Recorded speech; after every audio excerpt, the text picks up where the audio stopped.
It was a quiet evening in London when the news broke. A single document, signed behind palace doors, shattered what little remained of the bond between two brothers who once walked side by side behind their mother's coffin. Before we continue, please hit the like button, subscribe to the channel, and turn on the notification bell for updates. The world had speculated for years that the rift between Prince William and Prince Harry had grown beyond repair, but no one truly believed it could come to this. No one imagined that the future King of England would put his signature on an order that would ban his own brother, once the beloved spare, the mischievous prince of the people, from the royal family forever. But it happened, and it happened in silence. The corridors of Kensington Palace were unusually still that day.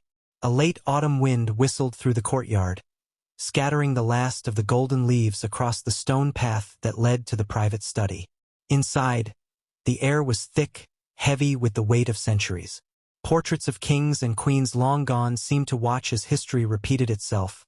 Betrayal, duty, and the unending struggle between blood and crown. Prince William stood by the oak desk, a single sheet of embossed parchment before him. His face was pale, his jaw tense. For days, advisors had urged caution. For weeks, he had debated whether to go through with it. And for years, perhaps, the resentment had been building. The interviews, the accusations, the Netflix series, the book that turned private pain into global spectacle. It wasn't just a brotherly fallout anymore. It was about the monarchy itself. When the pen touched the paper, it wasn't just ink that flowed. It was finality. The sound of the signature echoed in his mind like a verdict. The order, drafted under royal legal authority and reviewed by constitutional experts, would strip Prince Harry of all remaining royal privileges and rights of representation within the United Kingdom. For the first time in modern royal history, a member born into the House of Windsor would be formally declared non-active and excluded from hereditary rights of standing. Moments after William placed the pen down, an aide entered quietly. "It's done, sir?" she asked. William didn't look up. He only said, "It had to be." That's how 1,000 years of royal tradition collided with a single act of personal resolve. Across the Atlantic, in Montecito, California, the phone rang. Meghan Markle was reportedly on the line with her publicist when she heard the breaking news alert flash across her screen. Prince William signs historic royal decree. Prince Harry officially excluded from royal duties. For a moment, she thought it was satire. But it wasn't. It was the BBC. Within minutes, CNN, Sky News, and major outlets confirmed it. The royal ban was real. Inside their California mansion, the atmosphere turned electric. Staff whispered in corridors. Phones buzzed non-stop. The Sussex brand, their global image built around defiance, independence, and modernity, suddenly found itself facing the most powerful statement yet from the institution they thought they'd outgrown. Meanwhile, back in London, an uneasy calm spread through Buckingham Palace. Senior courtiers exchanged brief glances, aware that this act would not just divide the brothers. It would divide the public. For years, the British monarchy had been walking a fine line between tradition and modern reinvention. Harry had symbolized rebellion, a bridge between the old and the new. But when that rebellion turned to open defiance, something within the royal machine began to shift. William's decision was not made in isolation. Insiders claim there had been months of internal meetings, legal consultations, and psychological evaluations. The pressure on the Prince of Wales had been immense. The monarchy was under strain from multiple sides. Public fatigue, declining approval ratings, and endless tabloid wars. Yet at the center of it all was a deeper fear, that the institution's credibility itself was crumbling. Harry became the face of uncertainty, one senior royal aide reportedly said. Every time he spoke, every time he gave an interview, people began to question the monarchy's integrity. William saw it as his duty to stop that erosion.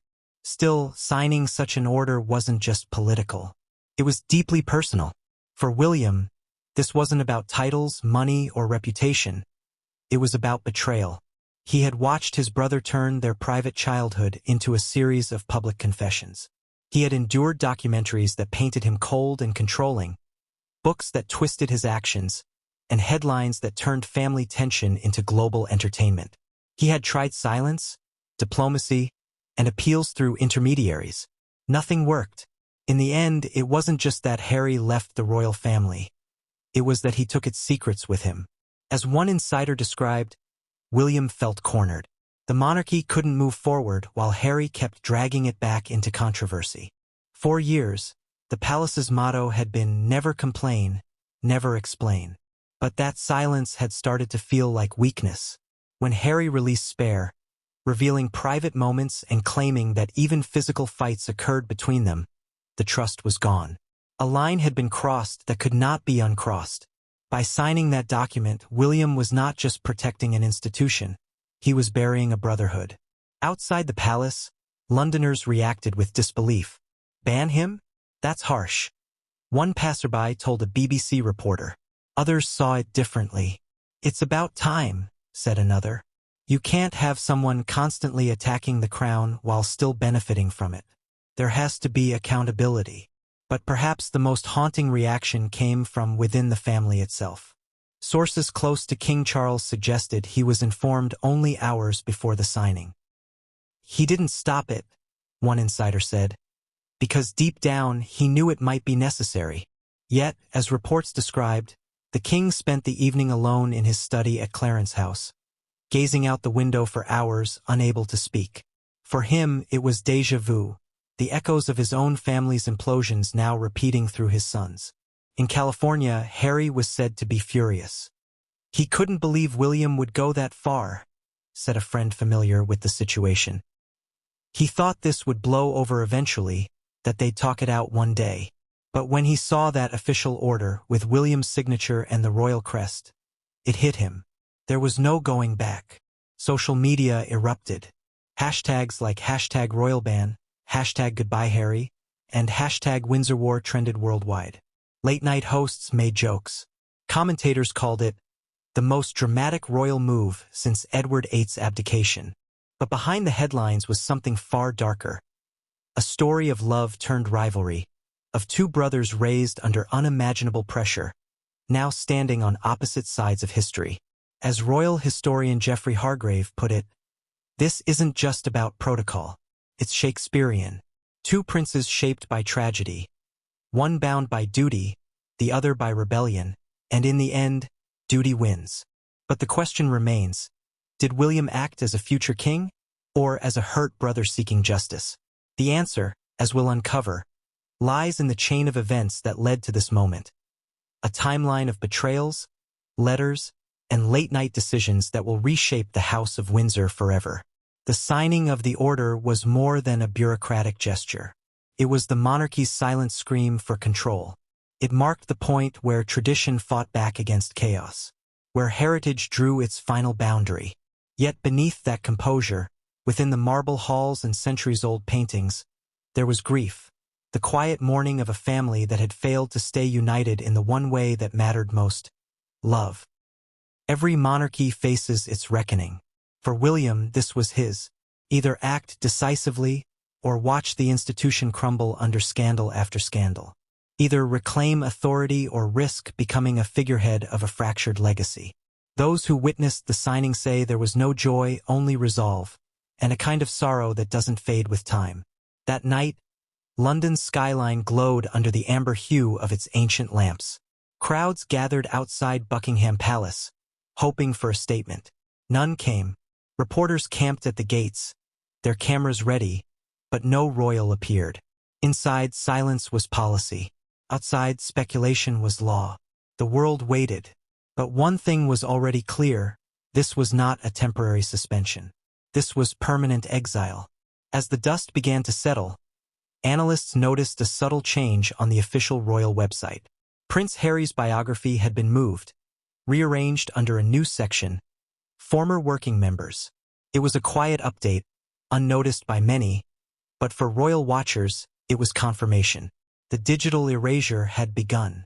Meanwhile, whispers circulated that legal advisors were preparing a secondary clause, one that would prevent Harry's children, Archie and Lilibet, from holding or inheriting royal titles in the future.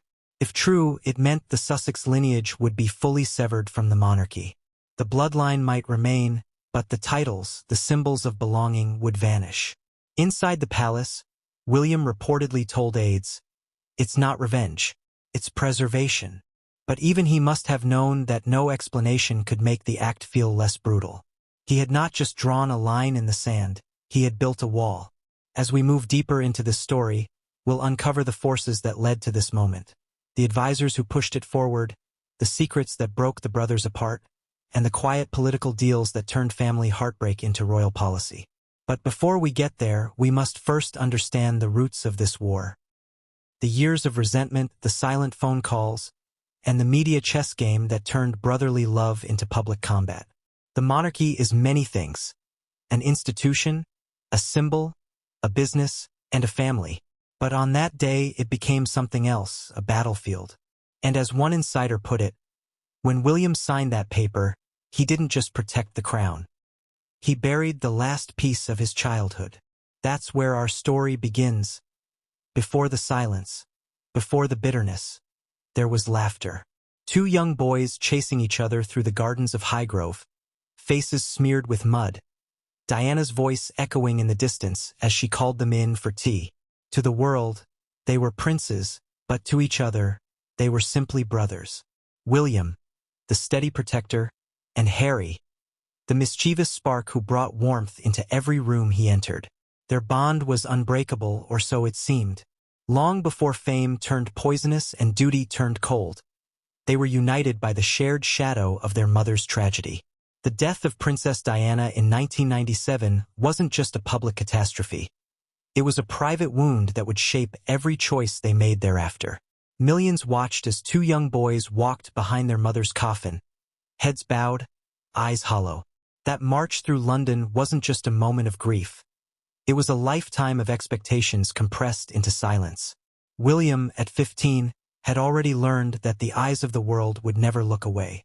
Harry, only 12, learned something else entirely, that his pain was public property.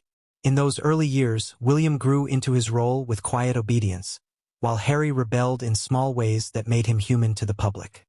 He was the one who laughed too loudly, who danced when others stood still, who wore his heart unguarded. People loved him for it. But inside the palace walls, there was already a subtle distinction forming. William was being trained for duty. Harry was being tolerated for charm. The difference would grow wider as they aged, and the seeds of future division were quietly taking root in their contrasting destinies. When Diana was alive, she had worked tirelessly to keep her boys equal. She took them to the homeless shelters, the hospitals, the war zones, places where titles didn't matter. But after her death, that balance vanished. Charles, though affectionate in his own restrained way, poured his focus into William's preparation for kingship. Harry was loved, yes, but in the way a family loves a younger child who will never inherit responsibility. "You'll always be my backup," William once reportedly told him half-jokingly. It was a line meant in humor, but it carried the sting of truth. From that moment, the words spare and heir became the invisible walls between them. As they entered adulthood, the public narrative of the royal brothers began to fracture. William's image solidified as the dependable future king, the embodiment of continuity. Harry's, on the other hand, drifted toward unpredictability, the party prince, the rebel, the one who wore the scars of their childhood more visibly. Yet despite their differences, they remained close enough to face the relentless tabloid storms together. When scandal hit, they closed ranks. When whispers about their father's affair resurfaced, they relied on each other's silence. There was still loyalty, still brotherhood, but something unspoken was beginning to form beneath it, a growing resentment that neither could name. The moment that resentment found its voice was years later, on the steps of Kensington Palace, when William introduced Harry to Catherine. Kate Middleton's entry into their lives brought stability, but it also changed the balance between the brothers. Harry often joked that Kate was the sister he never had, but he also saw her as the final confirmation that William's world was no longer his. The couple's calmness, their composure, and their polished image stood in sharp contrast to Harry's rough edges. Slowly, the gulf widened. Family dinners became formal. Conversations that once flowed freely now felt staged. The brothers who once shared everything began sharing less than ever. It wasn't until 2016, when Meghan Markle entered the picture, that this slow drift turned into a tidal wave. For Harry, Meghan was not just love. She was liberation. She represented the life Diana had wanted for them. One free from rigid expectations and silent suffering. But for William, Meghan was something else entirely. A risk, a wild card that threatened to unravel the fragile balance of royal stability he had worked so hard to protect. He saw his brother diving headfirst into a relationship with a woman the palace didn't yet trust. And worse, he saw himself being cast as the villain when he voiced concern. "Take your time," William had reportedly told Harry, trying to sound measured.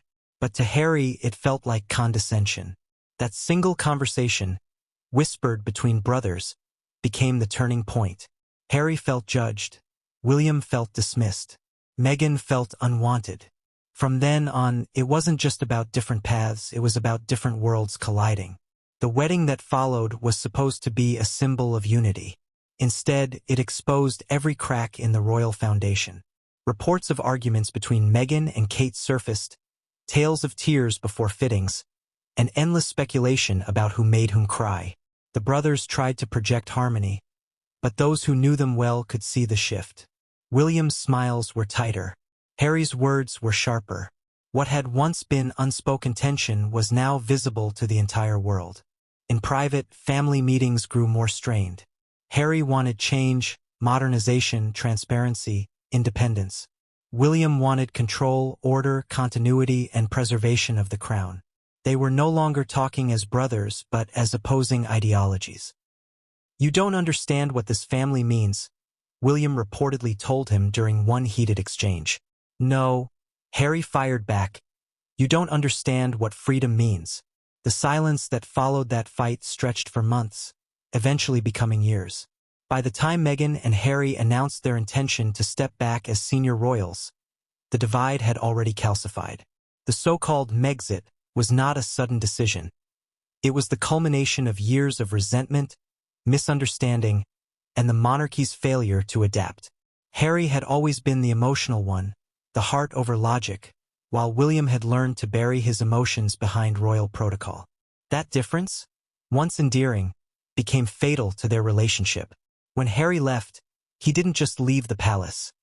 He left behind a system that had shaped him since birth. William, in turn, didn't just lose a brother. He lost his last link to the family's human side. Without Harry, William was surrounded by duty, advisors, and expectation, but not understanding. Without William, Harry was surrounded by freedom, media, and chaos, but not belonging. Two halves of one broken whole, now existing on opposite sides of the ocean. In the years that followed, the tension only escalated. The Oprah interview was the first open wound. Accusations of racism, silence, and emotional neglect tore through the monarchy like wildfire. William's fury was visible even through his restraint. "We are very much not a racist family," he said publicly, breaking royal tradition by responding to the press directly. Those few words, spoken with a clenched jaw, said more than any statement could. Behind closed doors, insiders say William's disappointment turned to cold resolve. "He's crossed a line," he told a friend. "There's no going back." Then came the book, Spare, the memoir that would turn the simmering conflict into open war. Harry's words were raw, personal, and cutting. He accused his brother of physical aggression, of hypocrisy, of failing to protect him when he needed it most. It wasn't just revelation. It was exposure. William read those pages not as a prince, but as a wounded sibling who had been portrayed to the world as cold and cruel. Every chapter was a reminder that the family's private pain had become public entertainment. For the monarchy, this was catastrophic. For William, it was betrayal beyond forgiveness. The media frenzy that followed painted him as the villain of his brother's story, a man trapped by duty, emotionless, unfeeling. Friends described him as shaken. He didn't recognize the person Harry described. One said, "He felt stripped of his humanity." But rather than fight back with words, William did what he had been trained to do since childhood. He endured, quietly, until he couldn't anymore. And so, behind the palace gates, a decision began to take shape. Advisors started discussing the need for boundaries. Legal minds examined old statutes regarding royal representation, succession rights, and privileges. It wasn't personal, they said. It was institutional necessity. But everyone knew it was deeply personal. Every word in the eventual order would carry the weight of 1,000 unspoken arguments, apologies that never came, and moments of love that could never be restored. Their mother's dream of unity, her wish for her sons to protect each other, now lay shattered. Diana had once told a friend, "I hope they'll always have each other. The world will never understand them like they understand each other." That hope once fragile. When Harry and Meghan sat down with Oprah Winfrey in 2021, the palace braced for impact. What followed was a global earthquake. Claims of racism, neglect, and silence filled the airwaves. Millions watched as Meghan spoke of suicidal thoughts and of a system that failed her. Harry spoke of being trapped, of having compassion for his father and brother but needing to save his own family first. William watched that broadcast from London, his expression unreadable. By morning, headlines blazed across every screen. Harry and Meghan expose royal racism. Prince Harry says he was trapped by the institution.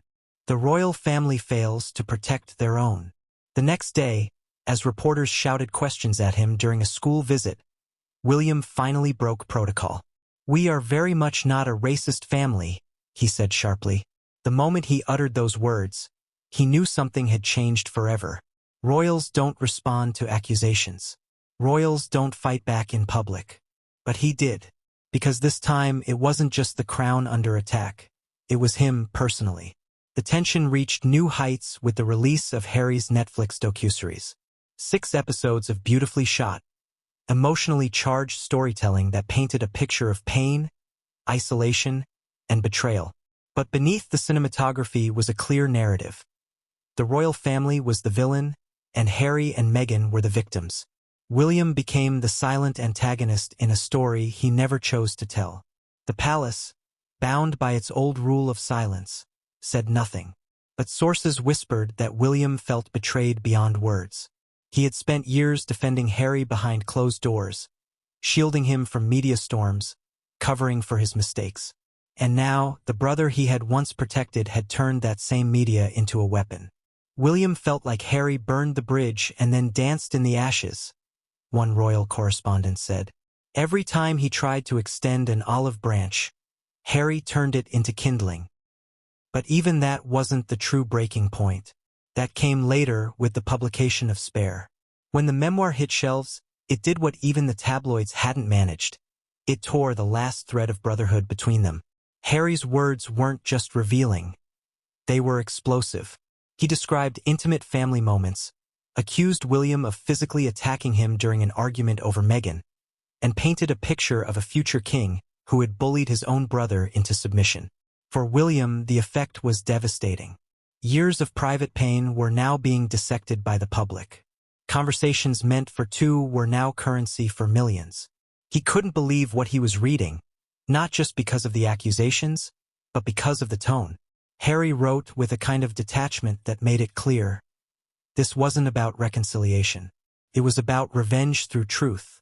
The public took sides. Some called Harry brave for speaking out.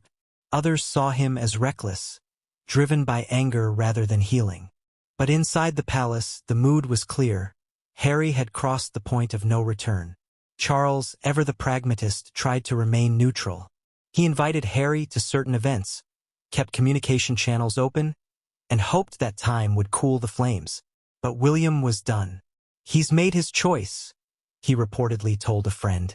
"And now, I'll make mine."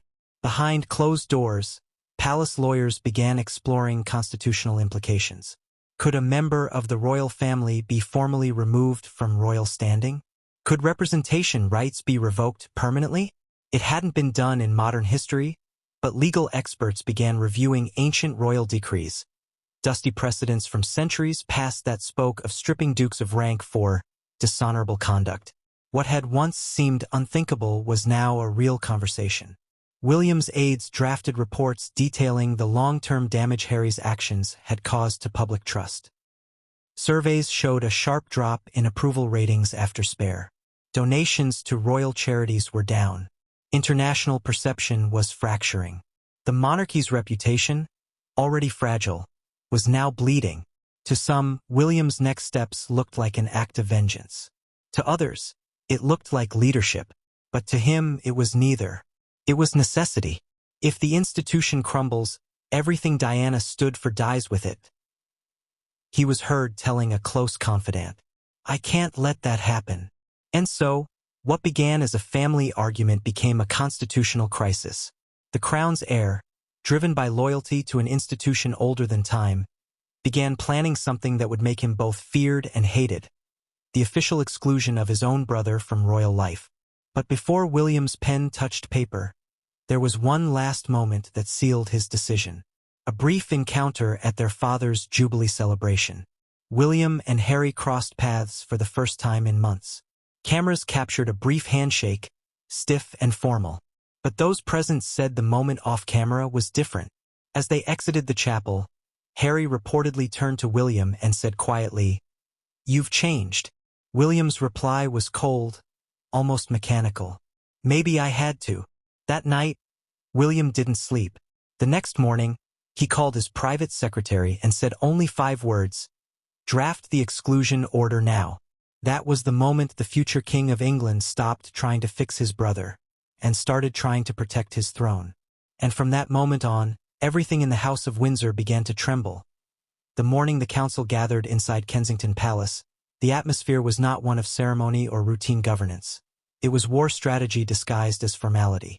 Outside, the gray London sky pressed low against the palace windows, a reminder that history rarely happens under clear skies. Inside, a dozen of the most powerful figures in the royal orbit sat around a long mahogany table, their faces grave, their voices hushed. Every tick of the clock echoed through the room like a countdown. Prince William entered quietly, his presence immediately silencing the room. His composure was absolute, his expression carved from duty. No one spoke until he sat. This was not a meeting of family. This was a tribunal of loyalty and law.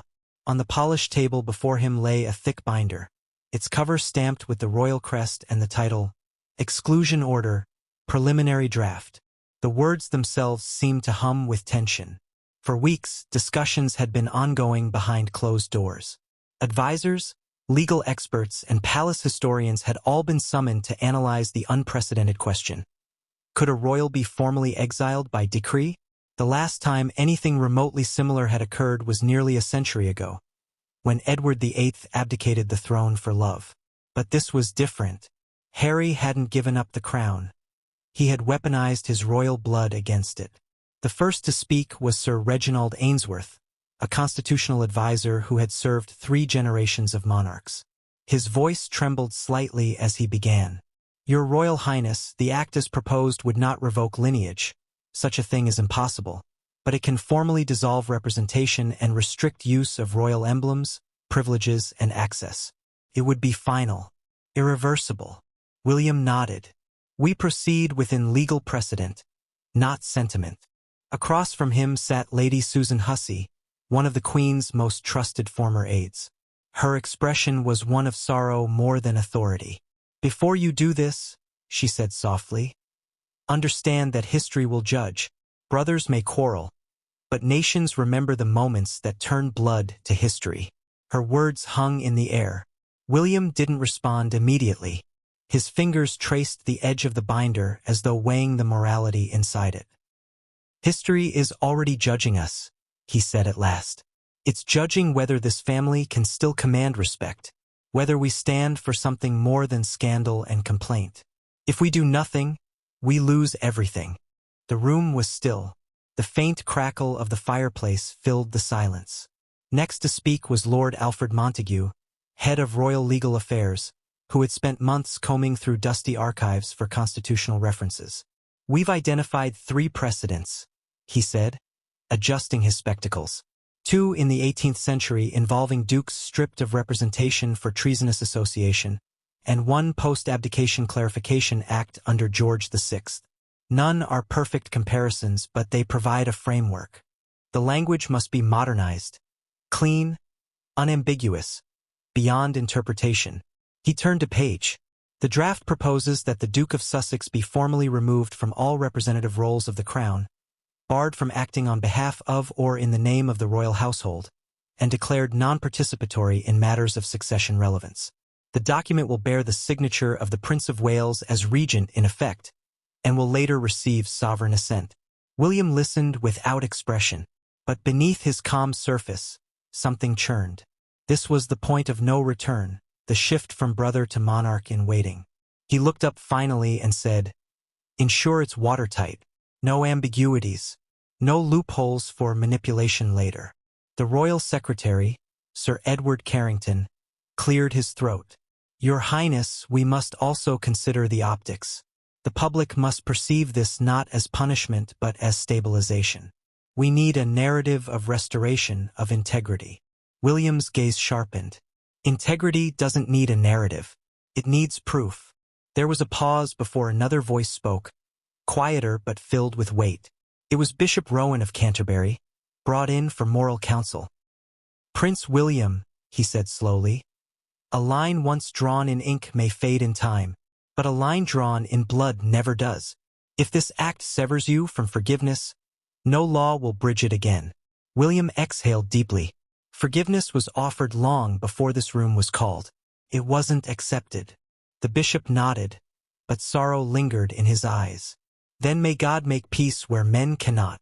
For the next 2 hours, the meeting continued in meticulous detail. Every clause, every implication was debated. Could the exclusion impact Harry's children? Would it risk international backlash? How would Commonwealth nations respond? Each question had its answer, but none had comfort. A communications specialist presented a brief on public response forecasting. There will be outrage among certain demographics, particularly younger audiences sympathetic to Harry and Meghan. However, there is significant fatigue in the media landscape. Public sentiment leans toward stability. The monarchy's firm hand could be seen as leadership rather than cruelty.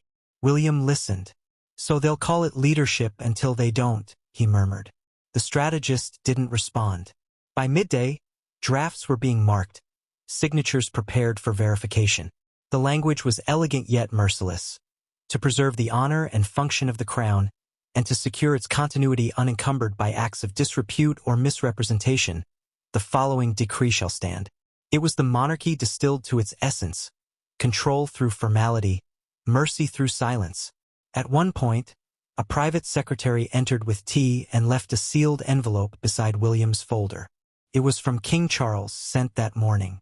The handwriting on the front was unmistakable, elegant but trembling. William paused before opening it.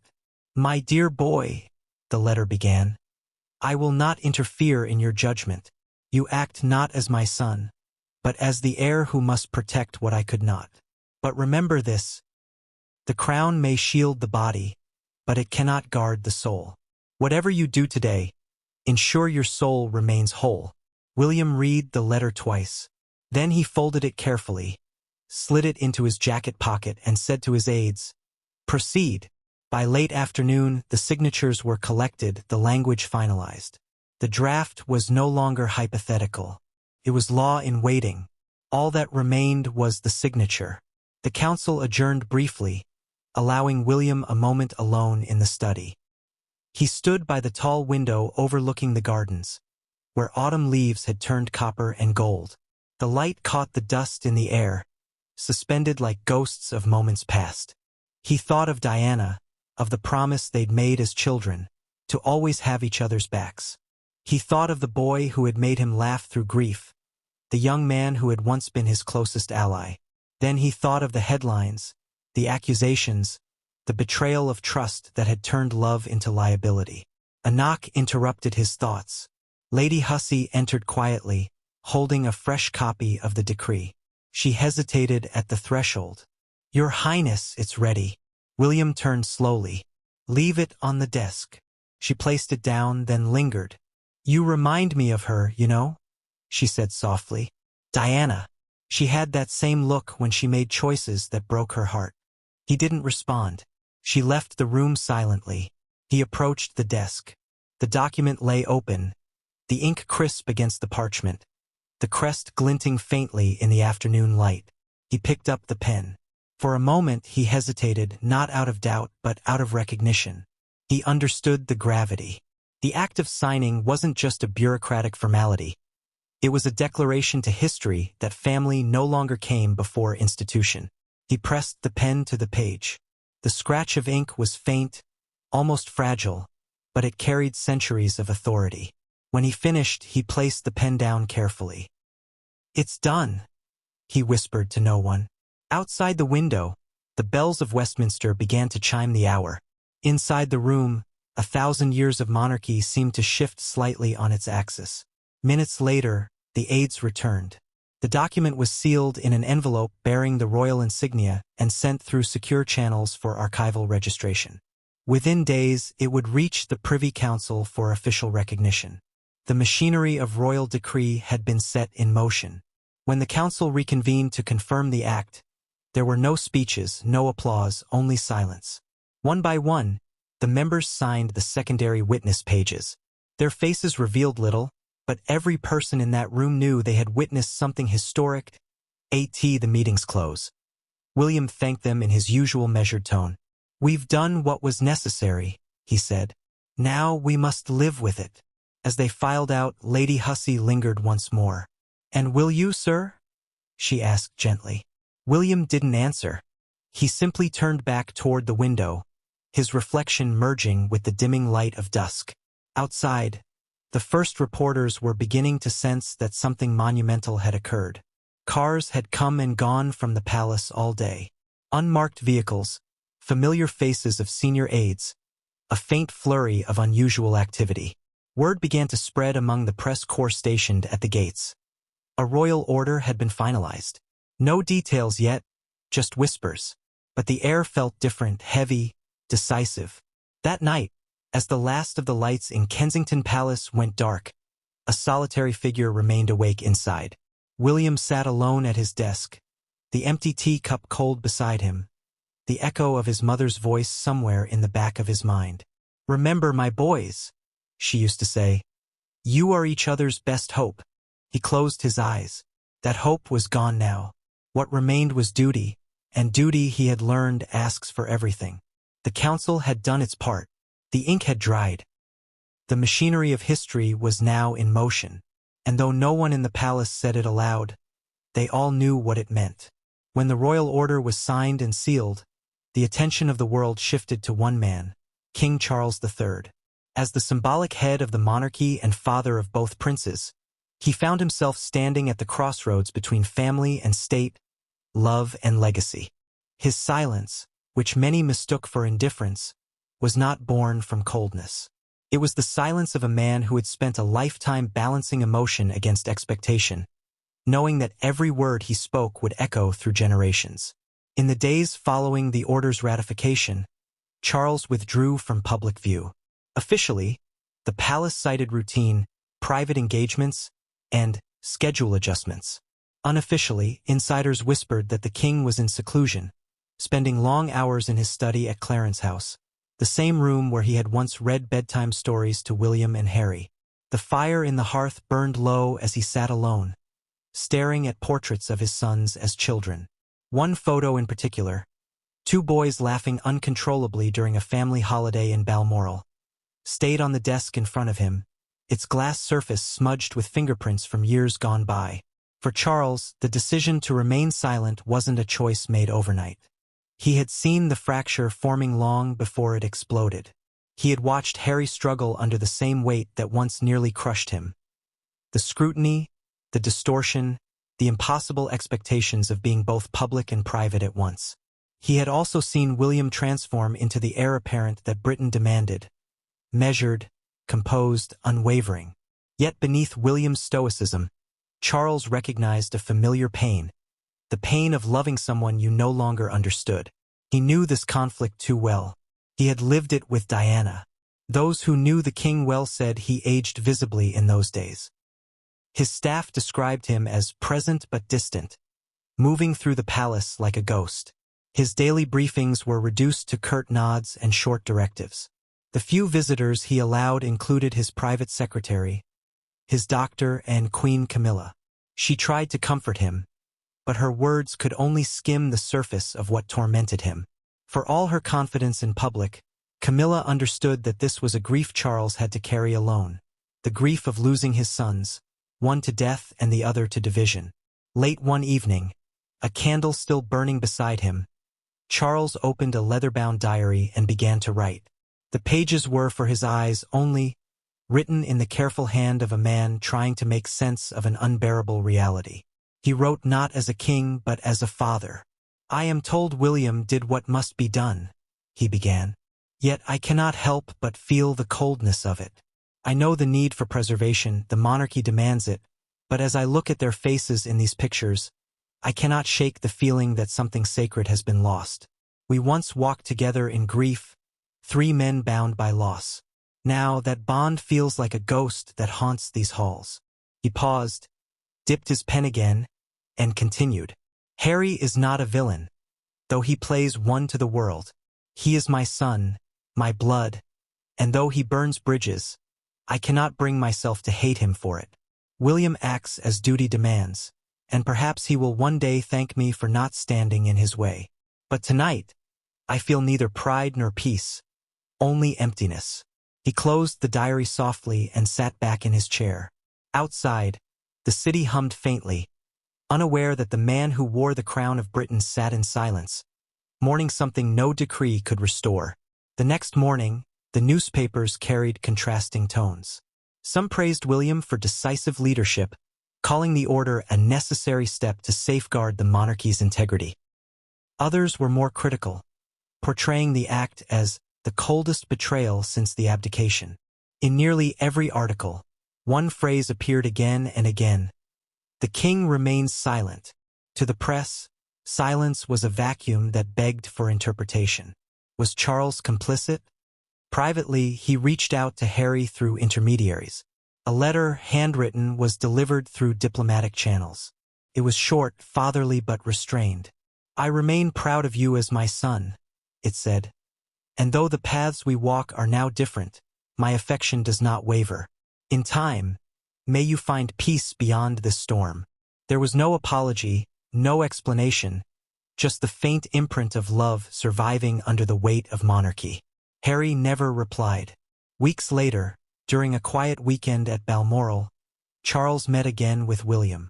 The two sat near the fireplace, the same one that had burned during their childhood summers. The conversation was polite but tense. They discussed state matters, upcoming events, and public appearances. The order was never mentioned directly, but as William stood to leave, Charles said softly, "You've done what I never could. You've made the crown strong again. But don't let that strength cost you your soul." William turned toward him, his eyes unreadable. "It already has, father." That answer stayed with Charles long after his son departed. He sat by the fire long into the night, the flames reflecting in his tired eyes. Around him, the walls of Balmoral held the weight of memory. Laughter, arguments, joy, loss. The echoes of a family that had once been whole. By the next morning, Charles had already resumed the rhythm of duty. A new speech to approve, another ceremony to attend, another smiling wave to offer a crowd that would never know the truth behind those gestures. Yet somewhere deep inside, he carried the knowledge that his legacy would not be defined by policies or achievements, but by this fracture, this silence. Because in the end, the crown he wore so proudly had demanded the ultimate price, the peace of his family. And though the world saw a calm, composed monarch, inside the man behind the crown was still whispering the same quiet prayer he had written weeks earlier: "God forgive us all." And so the king remained silent, not because he didn't care, but because sometimes silence is the only way to speak when every word could break what's left of a family already divided. Chapter 6: Meghan's reaction behind closed doors. Approximately 2,000 words. When the news of the royal exclusion order reached Montecito, it hit the Sussex residents like a thunderclap. The morning sun was just breaking through the California mist, the gardens quiet except for the sound of distant ocean waves. Inside the house, the atmosphere was anything but calm. Meghan Markle was in the kitchen when her assistant entered with her phone in hand, her expression uneasy. "It's everywhere," she said softly. "They've done it." For a moment, Meghan didn't understand. She looked at the screen, expecting another rumor, another recycled tabloid piece. But the headline that stared back at her was unlike the others. Prince William signs historic order. Harry officially excluded from royal duties. The words blurred for a second as she read them again, slower this time, until their meaning sank in. Her heart dropped. She called out for Harry, her voice sharper than she intended. He appeared from the hallway, still half-dressed, his expression wary. "What is it?" he asked. She handed him the phone without a word. He read it once, blinked, then read it again. "No, this can't be real." But it was real. Within minutes, their phones lit up with notifications, calls from journalists, messages from old friends, statements from palace insiders. CNN, BBC, Sky News, even TMZ, all running the same story. The order had been signed. The Privy Council had approved it. The monarchy had spoken. Meghan sat down at the edge of the counter, one hand clutching her temple. "They actually did it," she whispered. "William actually signed it." Harry didn't respond. He walked to the window, staring out at the long driveway that curved down toward the gates. The quiet felt unbearable. Within the hour, their publicist, Shannon, arrived. She carried a laptop, 2 phones, and the look of someone who'd been up all night preparing for a crisis that finally arrived. "We need to respond," she said briskly, setting her things down. "Silence isn't an option. If you don't say something, they'll define the story for you." Meghan shook her head. "Respond? To what, Shannon?" "To my husband being erased by his own family." Harry said nothing, pacing the room. "If we respond, it'll just feed the fire," he muttered. "They want us to look defensive. They want to humiliate you," Meghan shot back. "This isn't about duty. This is punishment. They're trying to erase you, Harry." Her anger came in waves, not just for what had happened, but for how it happened. No warning, no courtesy, no call from anyone in the palace. Just a leak to the press and an official record filed without emotion. It was the kind of move she had once warned him about, the quiet ruthlessness of the crown. Shannon pulled up a draft statement on her screen. "We can frame it as liberation," she suggested. "You've both moved on. You've built something new. You're free of an institution that no longer represents your values." Meghan let out a bitter laugh. "Liberation? This isn't liberation. It's exile with better weather." Harry stopped pacing and sat down across from her. For a few seconds, neither of them spoke. Then he said quietly, "It's done. They've closed the door. Maybe this is what they wanted all along." Meghan turned toward him, her voice trembling with frustration. "No, Harry. This is what they needed, not what you deserved." Later that afternoon, their Montecito mansion became the nerve center of a public relations war. Advisors dialed in from London, Los Angeles, and New York. Strategy sessions began. Some urged calm, a dignified silence. Others pushed for retaliation, a new interview, a personal letter, a documentary sequel. "Control the narrative before they bury you with theirs," one advisor warned.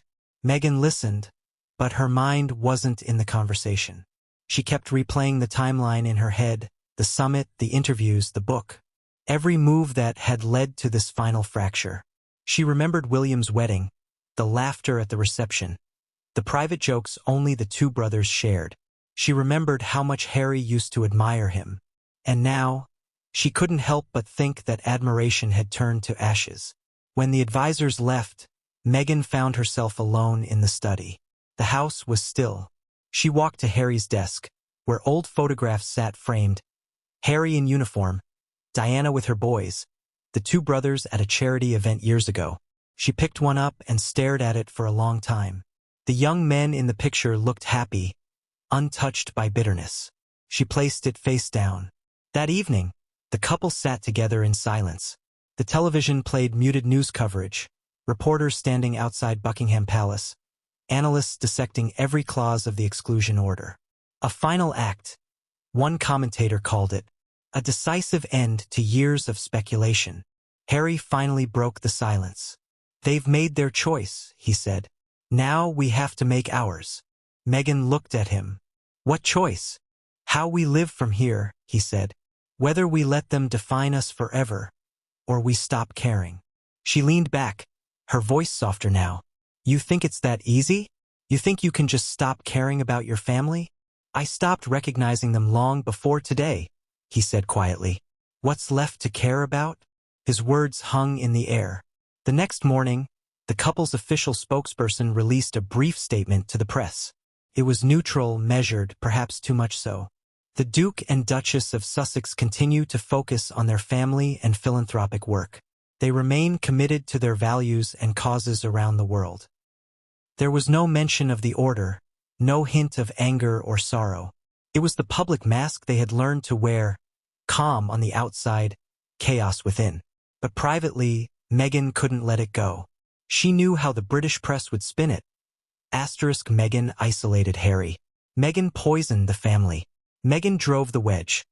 It was always the same story. She could already hear the headlines, the commentaries, the late-night jokes. Every move she made, every silence she kept, would be twisted into narrative fodder. And yet, something inside her hardened that day. If they wanted war, she would give them precision. She began calling her inner circle lawyers, PR strategists, production partners. The discussions shifted from grief to strategy. There was talk of another Netflix special, a tell-all follow-up that would focus not on pain but on power, their version of resilience. Harry wasn't so sure. "Do we really want to go through all that again?" he asked. "Every time we speak, it makes it worse." Meghan met his eyes. "It's not about making it worse. It's about control. If we don't tell the story, someone else will." Her tone was calm but steely. It wasn't revenge she wanted, it was redemption. In her own words, on her own terms. Over the following days, the world debated the fallout. Polls flooded social media. Was William right? Has Harry gone too far? News anchors dissected body language. Analysts speculated about future royal appearances. But amid all the noise, the one thing that no one could see was the quiet fracture inside the Sussex home. A growing gap between how each of them wanted to respond. Harry wanted distance, silence, a retreat from the spotlight. Meghan wanted justice, articulation, and strategy. He sought peace. She sought vindication. It wasn't division, not yet, but it was the beginning of another silent tension. The kind that doesn't erupt, only lingers. One night, unable to sleep, Harry walked out to the garden. The California air was cool, the stars bright and indifferent. He looked up at the sky and whispered, "Mom, what would you have done?" The wind rustled through the trees, offering no answer. Inside, Meghan watched from the window. For a fleeting moment, she felt the full weight of everything they had lost. Not titles, not status, but belonging. She thought of the years she'd spent trying to fit into a family that never wanted her, and the irony that now she had become the face of its unraveling. As dawn broke, Harry returned inside. Meghan met him at the doorway. Neither spoke. There was nothing left to say. The royal family had written its chapter. Now they would have to write theirs. But even as they tried to move forward, one truth lingered like a shadow neither could escape. No matter how far they ran, their story would always begin and end with the same name, Windsor. The morning after the exclusion order became public, London woke to a storm that no weather forecast could have predicted. The air itself felt electric, as though the city sensed it had just witnessed history disguised as scandal. Newspapers were stacked high in kiosks, each one screaming the same headline in its own variation. William banishes Harry. Royal bloodline broken. Brother versus brother. The final act. The photographs that accompanied them. William in a dark suit, expression unreadable, and Harry caught mid-stride in California sunlight, told a story of two worlds that no longer touched. Every major media outlet from London to Los Angeles devoted airtime to the fallout. Royal correspondents who had built their careers on cautious neutrality suddenly dropped the pretense. The BBC called it a constitutional earthquake. Sky News labeled it the most consequential royal act since Edward VIII's abdication. CNN described it simply as a family execution carried out with a pen. Even Al Jazeera and the New York Times ran long analyses, placing the event within the broader collapse of public trust in monarchy and power. By mid-morning, social media was ablaze. On X, formerly Twitter, hashtags like #RoyalBan, #GoodbyeHarry, and #WindsorExile trended simultaneously. On Instagram, edits of William and Harry from their youth flooded timelines, accompanied by captions like, "Brothers once, strangers now." TikTok filled with side-by-side clips, one of their childhood interviews with Diana, another of Harry's Netflix confessions, the contrast painful to watch. Within hours, it wasn't just news, it was global theater. Across Britain, reactions were divided. Older generations saw it as an act of necessity, a painful but rightful move to protect the monarchy's dignity. "The royal family can't survive if it's dragged through mud every year," said one pensioner interviewed outside Buckingham Palace. William did what any king in waiting would do. But for younger Britons, the sentiment was far colder. "It's medieval," said a student in Manchester. "He banished his own brother for speaking out. That's not leadership, that's cruelty." The palace itself said nothing. The silence, polished and deliberate, was part of the strategy. No statements, no clarifications, no denials. It was the oldest royal trick in the book. Never compete with chaos, simply outlast it. Yet this time, the chaos was relentless. Every hour, new details leaked, anonymous insiders, partial transcripts, supposed quotes from within palace walls. Some claimed King Charles had begged William to reconsider. Others insisted the king had silently approved it from the start. Each version fed the frenzy. By noon, American networks had taken over the narrative. Talk show hosts debated morality. Panelists analyzed family dynamics. Oprah Winfrey's production team reportedly reached out to the Sussex camp for comment. Late-night comedians made jabs that went viral. Apparently, the royal family runs like any other company. You mess up, HR removes your crown privileges. But underneath the jokes was an unmistakable fascination. People who had never cared for the monarchy now followed every update like a serialized drama. In Montecito, Harry and Meghan watched the coverage unfold in real time. Every station, every commentator, every segment. They were the headline that refused to fade. Meghan flipped through channels in silence, her jaw tight. "They're feeding off this," she muttered. "They don't care what it costs." Harry stared blankly at the screen, his expression unreadable. "They've always fed off us," he said softly. Meanwhile, in London, Kensington Palace went into lockdown. Advisors and communications directors met behind closed doors, analyzing sentiment reports, monitoring coverage hour by hour. A war room of screens displayed charts of media mentions and approval ratings. The numbers were brutal but not unexpected.